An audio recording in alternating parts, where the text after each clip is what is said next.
Buenas tardes, mi nombre es Carlos Pérez y yo les voy a estar hablando de la identificación premortem y postmortem. Las reglas comunes para llevar a cabo una autopsia médico-legal debe ser completa.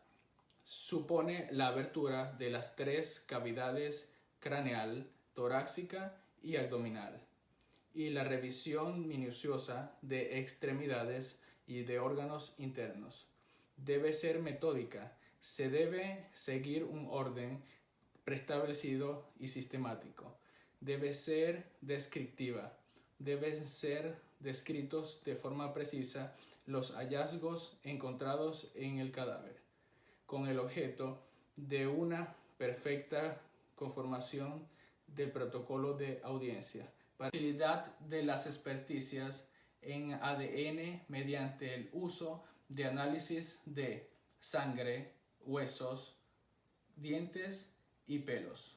Sangre se puede encontrar bien en estado líquido o en forma de mancha.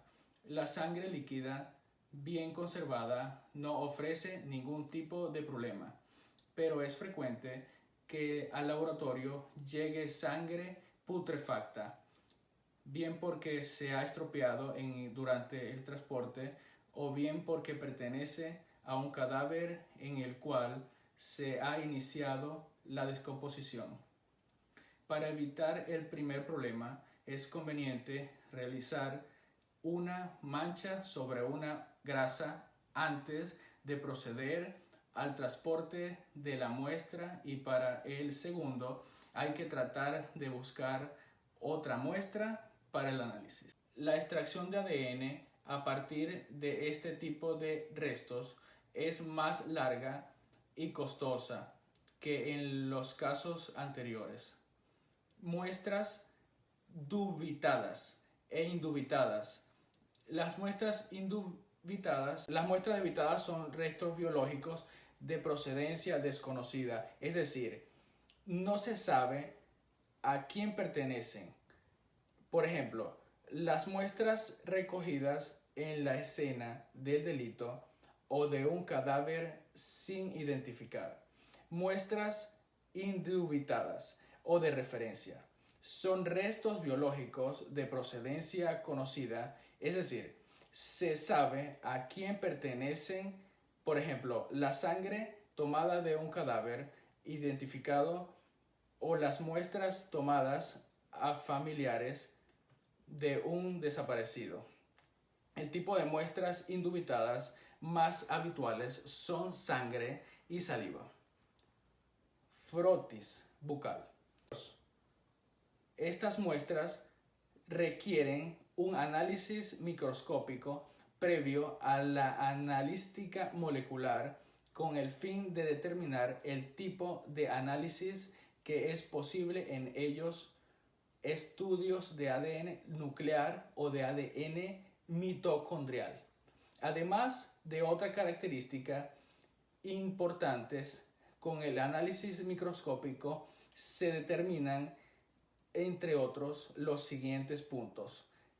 Si se tratan de pelos de origen animal o de origen humano, si se trata de pelos completos con bulbo o de fragmentos de pelo sin bulbo. En el caso de fragmentos de pelo, los estudios a realizar son los de ADN mitocondrial. Como veremos en el siguiente apartado, en el caso de los pelos con bulbo se puede determinar en qué fase vital se encuentra este. En los pelos con bulbo telogénico en fase de caída se suele realizar análisis de ADN mitocondrial, y en los pelos con raíces anagénica en fase de crecimiento se puede realizar un análisis de ADN nuclear. Características más importantes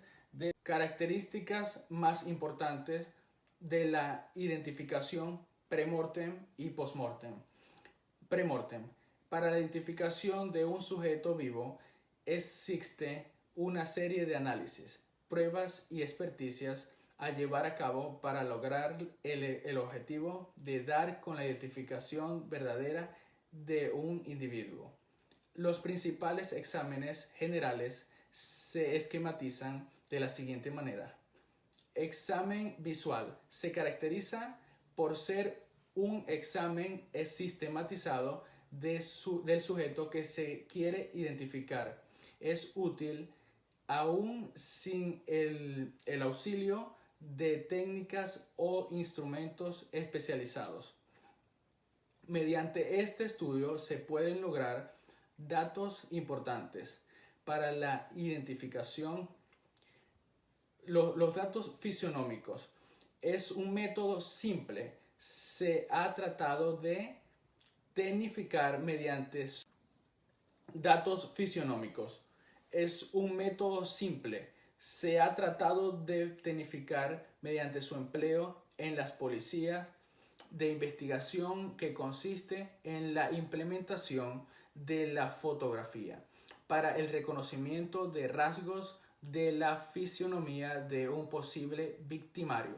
Identificación de sexo. Debe constar en la ficha de identificación el sexo real del individuo en el caso de presentarse situaciones de transexualidad o el hermafrodismo. Peso. Se debe determinar con precisión talla, edad, sistema piloso, caracteres cromáticos.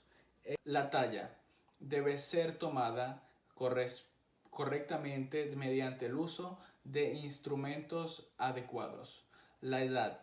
Mediante el examen visual se puede obtener datos relativos que deberán ser confirmados mediante análisis radiológicos y antropológicos. Sistema piloso.